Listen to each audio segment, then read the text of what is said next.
कहानी परिवार। हर रात की तरह आज भी मैं देर रात घर पहुंचा। हमेशा से कोई भी गलत आदत न होने के कारण कॉलोनी में कोई भी मुझे देर रात आने पर गलत नज़रों से नहीं देखता था। मैं हमेशा इस बात को लेकर गर्व करता था कि लोग अपने बच्चों को मेरी उपलब्धियों का उदाहरण देकर अच्छा पढ़ने लिखने की सलाह देते हैं। खैर, यही सब सोचते हुए मैंने अपनी चाबी से घर का दरवाज़ा खोला। हालांकि मुझे पता था कि जब तक मैं घर नहीं पहुंचता तब तक दीप्ति को नींद नहीं आती थी, पर मैं अपने 5 साल के बेटे चिंटू को नींद से नहीं जगाना चाहता था। दरवाजे की हल्की सी आहट पाकर दीप्ति हमेशा की तरह कमरे से बाहर आई।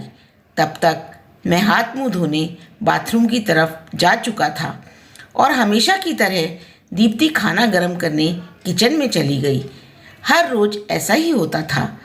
सुबह घर से निकलने के बाद हमारी मुलाकात रात को खाने पर ही होती थी। दीप्ति को इस तरह की जीवन शैली से कोई प्रॉब्लम नहीं थी। एक हाई क्लास सोसाइटी में अपनी साख बनाने के लिए हर किसी को इस हद तक की मेहनत करनी ही पड़ती थी। चिंटू सो गया। खाना खाते हुए मैंने दीप्ति से पूछा, हाँ, काफ़ी देर से आपका इंतज़ार कर रहा था, लेकिन फिर इंतज़ार करते करते ही सो गया। दीप्ति ने शिकायत भरे लहजे में कहा, लेकिन हर बार की तरह मैंने मुस्कुराकर बात को टाल दिया। अगली सुबह रात को देर से सोने के कारण हर रोज़ मैं सुबह देर से ही उठा था, लेकिन जब तक मैं उठता तब तक चिंटू स्कूल चला जाता था।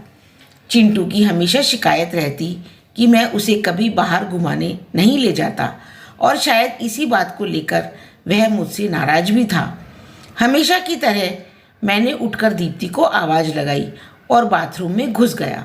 थोड़ी देर में ही दीप्ति नहाने के लिए गर्म पानी ले आई। तुम नहीं होती तो मेरा क्या होता। हमेशा की तरह मैंने पानी की बाल्टी लेते हुए अपना घिसा पिटा डायलॉग मारा और हमेशा की तरह ही दीप्ति मुस्कुराते हुए खाने की तैयारी करने किचन में चली गई। खैर, ऑफिस के लिए तैयार होकर जब मैं डाइनिंग टेबल पर आया तो चिंटू मुंह फुलाए बैठा था। क्या बात है जनाब, आज स्कूल नहीं गए? मैंने प्यार से चिंटू के बालों पर हाथ घुमाते हुए बोला। आज संडे है, चिंटू ने गुस्से भरी आवाज़ में कहा। काम की भाग दौड़ में मैं यह भी भूल गया था कि आज संडे है और आज दिन में मैंने चिंटू के साथ मूवी जाने का प्रॉमिस किया था, लेकिन आज तो मुझे क्लाइंट मीटिंग के लिए ऑफिस जाना था। मुझे ऑफिस जाता देख चिंटू को अपना मूवी प्लान खतरे में पड़ता दिखाई दे रहा था और शायद इसीलिए वह मुझसे गुस्से से बात कर रहा था। पापा, आप 1 घंटे के कितने पैसे कमा लेते हो? अचानक चिंटू ने पूछा। चिंटू ने पहले कभी इस रवैये से मुझसे बात नहीं की थी। शायद गुस्से में उसने कह दिया था, लगभग 1000 रुपये। मैंने कहा, क्या आप मुझे 500 रुपये उधार दे सकते हो? चिंटू ने कहा। लेकिन तुम्हें पैसे क्यों चाहिए? मैंने थोड़ा गंभीर होते हुए पूछा। मुझे चाहिए, चिंटू ने बनावटी मुंह बनाते हुए कहा। खैर, मैंने चिंटू को 500 रुपये दे दिए। चिंटू उठा और अंदर से अपनी गुल्लक ले आया। चिंटू ने अपनी गुल्लक से 500 रुपये निकालकर 1000 रुपये मेरे हाथ में रखते हुए कहा, क्या आप कल मुझे अपना 1 घंटा दे सकते हैं? मैंने आपके साथ बैठकर खाना खाना है। बहुत बिगाड़ रखा है तुम्हारी मम्मी ने तुम्हें।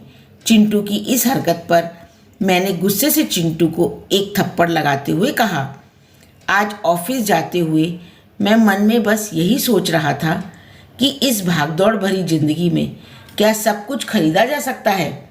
हालांकि मैं भी तो चिंटू को यही सिखा रहा था। कहानी का तर्क यही है कि परिवार के लिए पैसा कमाने की चाह में हम परिवार को समय देना ही भूल जाते हैं। जिंदगी में सबके बीच में तालमेल बिठाकर चलना ही समझदारी है। यदि यह कहानी आपको अच्छी लगी तो इसे लाइक, सब्सक्राइब और शेयर ज़रूर करें। धन्यवाद।